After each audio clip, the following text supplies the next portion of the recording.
going through real quickly, I've got this spirituality and healthcare kick that I'm just get used to it because I'm going to be on it for a while. There's a lot of information. It's a topic that just kind of chaps my hide, so to speak. And you found your own failure of Christianity series. It's just something that I have trouble understanding, and so I decided. I started reading articles, and I reported a little bit on these articles, and I finally got to the point where I'm like, I want to start reading some books. I want to start reading. I think I talked last time I was on about a book that I read by somebody who has written what may be the lone skeptic voice in the book world on this topic, and then all the other books seem to be, positive and pro and promotional of integrating spirituality and religion into healthcare. And so I went for a book called Faith and Mental Health that is, according to the author in the intro, it says the book is for mental health providers, public health service planners, researchers, university or medical school faculty involved in training of mental health practitioners and other health professionals who desire to understand better the role of religion as a resource or liability, in parenthetical, for those with emotional or mental problems. So this is a book for reference and practice. And the author, I talk a little bit about at the blog, very well-credentialed individual. And I would direct you at the blog for a more robust reading of this. I just am going to hit the highlights right here. I'm not going to sit here and read this blog. It's over 2,000 words. But anyway, I was very encouraged to see that parenthetical liabilities, and I thought, oh, good, because there are some liabilities and those deserve some discussion. And so I am kind of mainly interested in that because one of the criticisms that I had of the research papers is that it seems like the liabilities involved or the problems that could arise from integrating religion and spirituality into healthcare were very minimized in most of the research. So there's a lot of promotional material, and there's always this sort of, it's almost like a little asterisk that is, and be careful because you don't want to impose your religious views on the patient. So be careful. But there's not anything robust about, here's the problems and here's how you might do something inappropriate and here's what you shouldn't do. I mean, there's this sort of acknowledgement that this could be inappropriate in some settings, but there's nothing really to make it clear what that would be or what to avoid, or it just seems like that's not getting any, nearly, at least I would say, nearly the airplay it should be getting.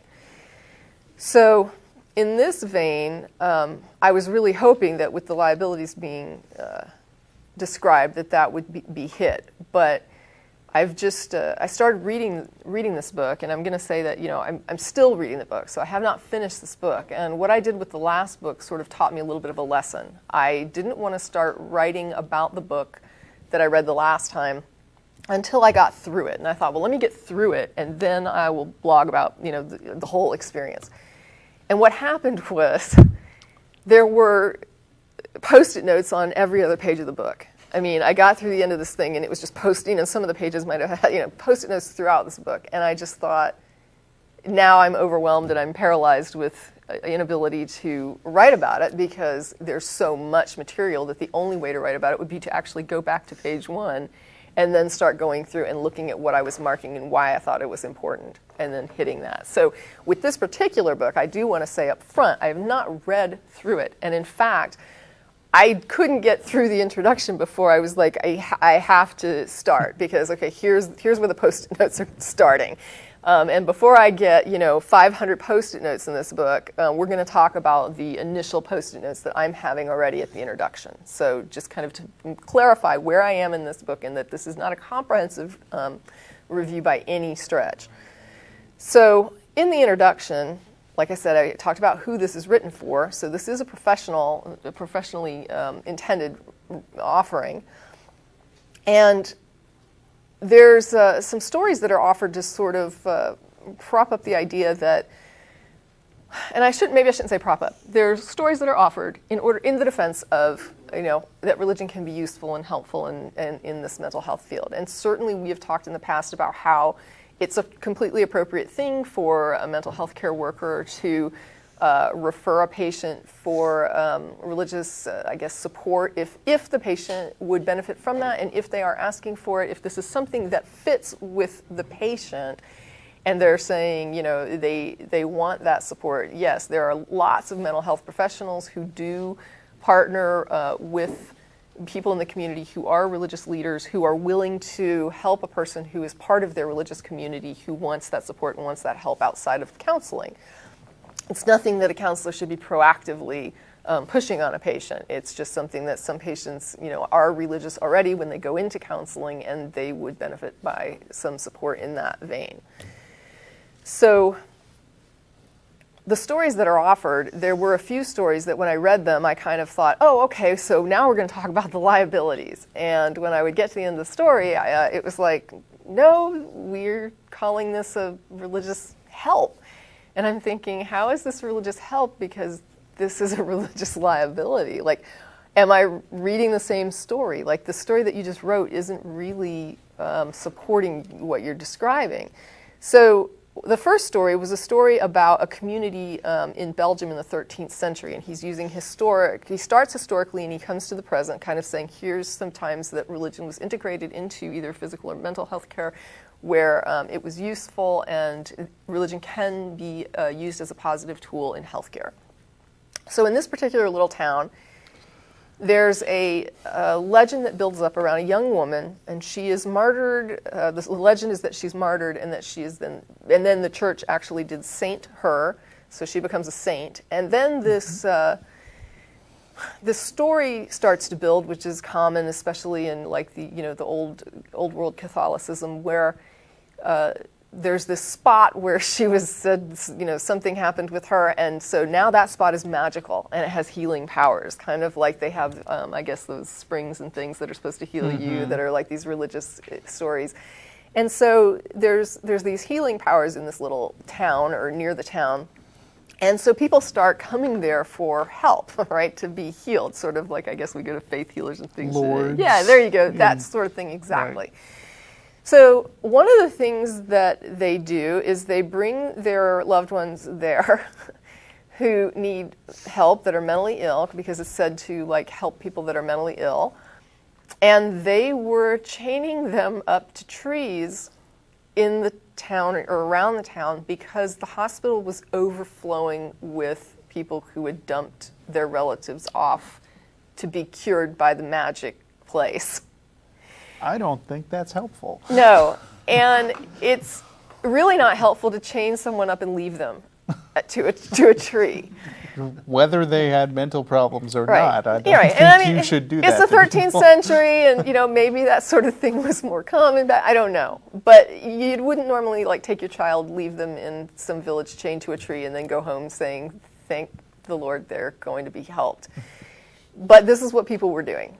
And so the people in the town, of course, are left with this situation now where other people are coming from other towns and leaving mentally ill people chained to trees. And I mean, I guess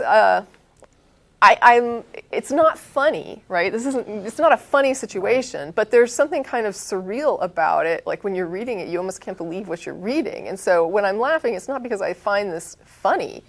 It's really appalling, and I'm glad that this was the 13th century and not today, because if this was today, then it would really not be, anything. I mean, it's hard to believe. So the people in the town, with nowhere to put these mentally ill people, they took them into homes, and they sort of took care of them there, which he describes in the story that this is like the beginning of family foster care for mentally ill people. And, I don't know, maybe it is. I have no idea. But the point is, they were having mentally ill people literally dumped in their town.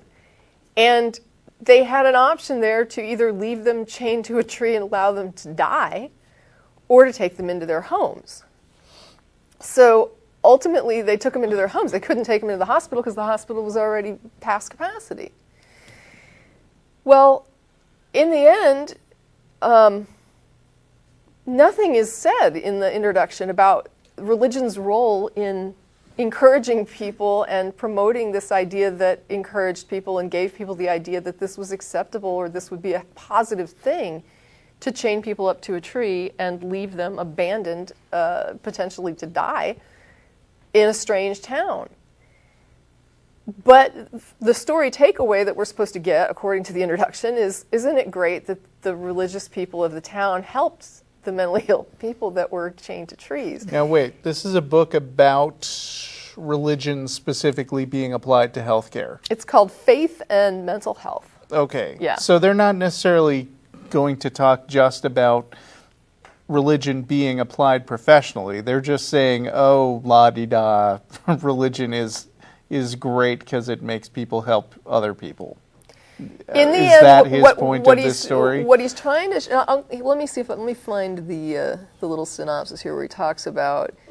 I put according to his name is Koenig. These are among the stories of help the faith community can offer. So that's what we're saying. And let's see. I'm going a little bit out of turn here. But there's something about like how he described this here. Maybe I shouldn't have scrolled. Yeah, I'm kind of losing my train here. But yeah, in the end, I do give at the blog the description of what exactly he says these stories are supposed to show. Like I give the quote from the intro where he's described, and I'm just like, wait, that's not what I took away. But now that you're describing it after having read it, it's not immediately obvious even to you where the connection to actual healthcare comes in. Well, I think what he's saying... It's like these people on their own acting individually were humane enough not to let these people just be chained to the tree and starve or whatever. Right, and what he attributes that to is religion. And I attribute that to just... Yeah, seriously. I mean, if there was any religion in that story, it was the notion that people would come there in the first place and think that they were going to get healed without enough medical staff available. And so the role of religion in this story seems to be giving people this misleading idea that actually harmed their health care. Yeah, and what was really interesting, like I said, I invite people to go to the blog and see the full article, but there's like a quote that I have in there somewhere where where he says, he's quoting someone else, but it's in the vein of when somebody quotes the Bible, but they're really promoting their own view. So basically it's like, what do you think about this? They quote the Bible, and then you say, why would you believe that? And they're like, oh, that's what God says, not what I say. Right. You know what I mean? So I'm going to say... It's like they say on the Reasonable Doubts podcast. I want to make it clear that the particular quote I'm looking for... here it is. He says, in his summary, he says, these cases illustrate how individual persons and communities of faith can help those with emotional and mental problems bear their burdens, which is the major focus of this book. So I'm looking at that story and I'm saying that is not about a faith community that helped people. That is about people that helped people who happened to also be part of a faith community. But one of the things he brings up is a quote that was offered by someone, I think, at the time, and it had to do with the idea of them being motivated by the promise of heaven. And I was like, isn't it interesting that he uses the quote that talks about the promise of heaven, but doesn't feel any obligation to also bring up the fact that they are also operating under a threat of hell. Right. Right? I mean, if we're going to talk about incentivizing people, and we're going to say, oh, the promise of heaven, because that is included in Christianity, and that is probably why they do good things, why wouldn't you say they do good things because we threaten them? We threaten them with hell, and that makes them good people. So that's why we threaten people with hell. No, you go for the promise of heaven. It's the upbeat spin. Yeah. It's like, yes, in the 13th century, they were threatened with hell, right? I mean, that was something that a lot of people accepted and believed in. But the next story, I won't go through as much detail, but just to summarize it, it's about a woman in the modern day that was actually part of his caseload. And she is a very religious woman and also very mentally sick. But she is outside. She's not an inpatient, so she is operating and functioning outside. But she is, got some serious mental health problems, and she's also part of a religious community. This particular person contacted him and said that she wanted support, community support, of her peers, maybe a couple times a week to just meet with somebody and just have that sort of connection and friendship and support. And so he asked her, which I think is a reasonable question, have you approached your church? Because if you're engaged in that and that's your community, then that's your built-in social right, network. Right, so. And she basically said that she had met with the pastor, but that he didn't seem to have enough time for her. And so out of like 1,000 people in her church, and he did give that figure as like it was 1,000 strong or whatever, she couldn't find one person that would be her friend, basically. I mean, just think about it. If you have a friend and you contact them twice a week, that's not extreme. So she was unable to find a friend out of 1,000, Christian counterparts there at that church. So he thought, and he described it, and he said he thought it would be a snap, and so he starts calling around and making some calls and reaching out to the religious communities in the area, and he's getting passed off to other people, being told they don't have time. He can't find anybody to help her, and then he starts reaching out to there's the congregations that are involved, not just the leadership, and he ultimately ends up having to go out of state to try and find a solution to this, and he's thinking to himself, I'm a pretty well-known, pretty prominent psychiatrist, and I can't find help for this woman. How is she supposed to find help? How is she supposed to find support when I can't even get somebody to commit to helping her? So ultimately, at the end of like months, what he described as months and months of like dismal lack of response and nobody stepping up out of how many thousands of people and how many different congregations and how many different faith communities, one woman steps forward and says she'd be willing to do this. Now, I'm waiting for the punchline here of, and then we started up a mental health support group and it was great. No, this one woman stepping out of all the thousands of people that gave no support whatsoever is supposed to be the example of how the faith community can help. Wait, and what did she wind up doing for her? She was her friend. She met her twice a week, right? I mean, she talked to her. She did some free counseling, which I would expect if that's what it many takes of my to get friends. help from the faith community, I'm not sure how helpful they are. I mean, I would have to say, and believe me, I mean, he talks about some of the problems that we have just overall socially with getting people to accept the mentally ill. And I am not going to sit here and hammer people of faith for not helping when most people would probably be uncomfortable. Yeah.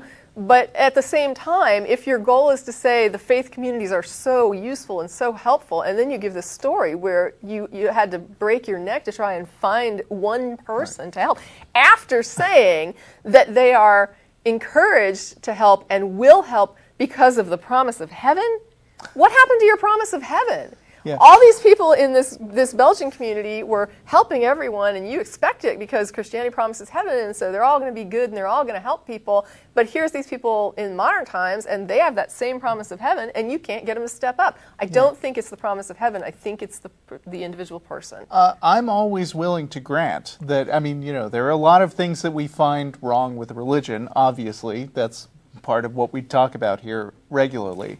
But one thing that I think religion is not bad at, or at least not supposed to be bad at, is providing that social support network, of providing help for people. And yet, if anything, using this story as I guess one of the best examples he could find of the church doing good things for mental health, I would expect to hear something extraordinary from these people. And instead, I can't imagine that I wouldn't get the same thing from like the local Atheist Community of Austin or the global Atheist community with American atheists and people who step up to support people who are having trouble there. I've heard that happen plenty. I've heard like great big Kickstarter campaigns that have helped people in need. Granted, it doesn't happen all the time, but being willing to talk to somebody who's in trouble is not above and beyond the call of duty. Yeah, it's very nice that it worked out well. And being willing to help someone who's been chained to a tree to die to me Yeah. is pretty basic. I mean, it's a no-brainer. yeah, it might put you out, but I mean, what are you supposed to do? Leave a person to die chained to a tree? You know, someone who needs help. So, yeah, it's a little bit disturbing the way it's interpreted, and I just look at it. What I suggest at the blog post is that maybe it wasn't a promise of heaven or a bribe of heaven that made these people be decent human beings. Maybe they actually just are decent human beings, right? Maybe they were just decent people. Maybe it's not that they had to be bribed to act like a human being. But anyway, it gets better.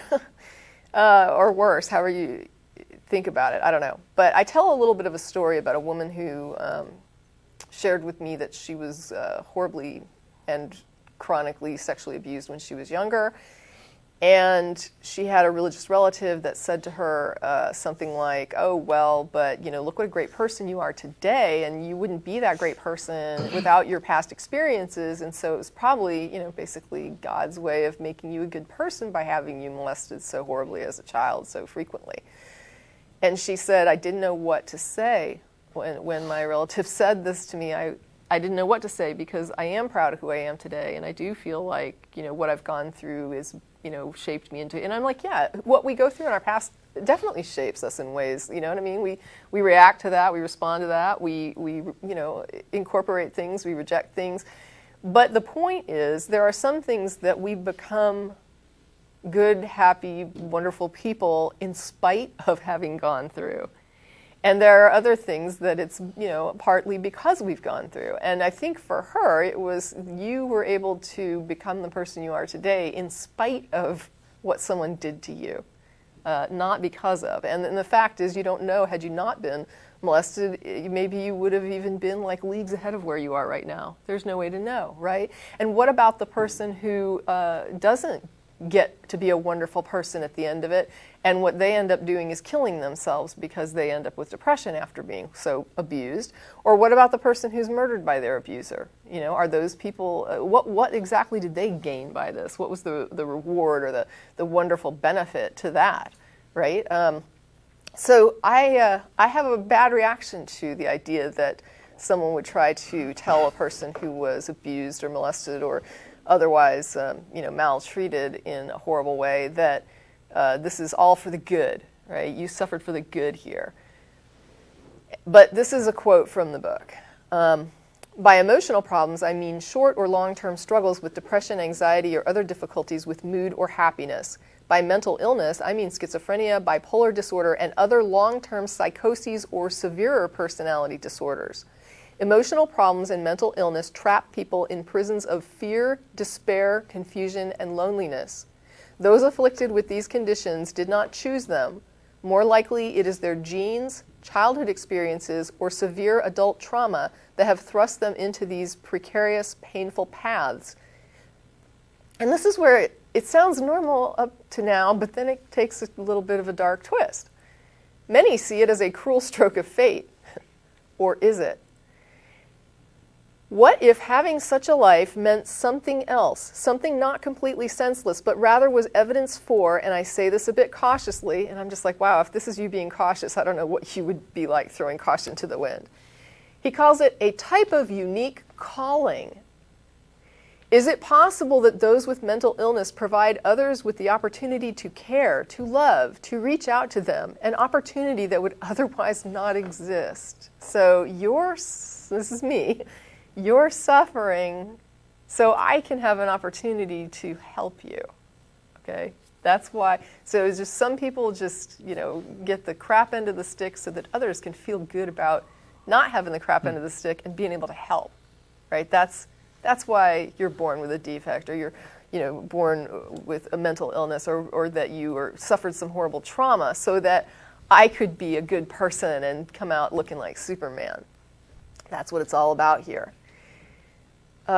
Anyway, he goes on to say, could those struggling with mental illness serve as beacon lights illuminating the narrow way to real life that few ever find? Could they be pointing the way for people of faith and others to follow, so that the care, love, and service provided to the mentally ill by them would demonstrate to the world the best of what it is to be human? Would that be possible without the help of those with mental illness, without their pain? Does this mean that religious congregations need persons with mental illness in their midst in order to be fully functional, caring communities? It's worth thinking about. And I read that last line and I said, yes, that's very much worth thinking about, because I want to know if they think that they need to propagate people's mental illnesses in order to be good people. If I'm going to say that I think that people need to suffer so that I can be good, and you're saying that that's a requirement of your community to be what it needs to be, then you have a really messed up community. I don't know what to say. I mean, why would you even be attempting to alleviate suffering if you believe that suffering is so key to what he said? He basically said the best of what it is to be human may not even be possible without other people suffering mental illness. So basically you're saying if we cure mental illness, we might strip ourselves of the capacity to show the best of what it is to be human. Why would we want to take that away, right? I mean, it sounds like a reason to not help people, to just pretend to help people. And that made me start thinking about it more, and I thought more about something that I always think about, which is that religion often uses this. Religion will often propagate suffering in order to justify its own existence, to justify its helping, right? And it'll undermine real social positive change in order to ensure that there is this problem that they can then be the solution for. And I give a couple of examples of that at the blog. Of course, they're pretty obvious, but won't get into that too much. If you want to read more about it, read more about it. We have callers queued up, but it's all at the blog, and I totally recommend giving that a read, because I think it's just something we need to start looking more closely at. Like I say every time I talk about this, I just don't think people are aware of what's going on. This is a practitioner's book. This is not like some preacher writing this. This isn't a crazy apologetic book. This is a man writing a book who has credentials and is prominent in his community, and he is, espousing this to other practitioners as like his position on these resources. And I think we need to know what's going on in this community. Okay. Thanks, Tracie.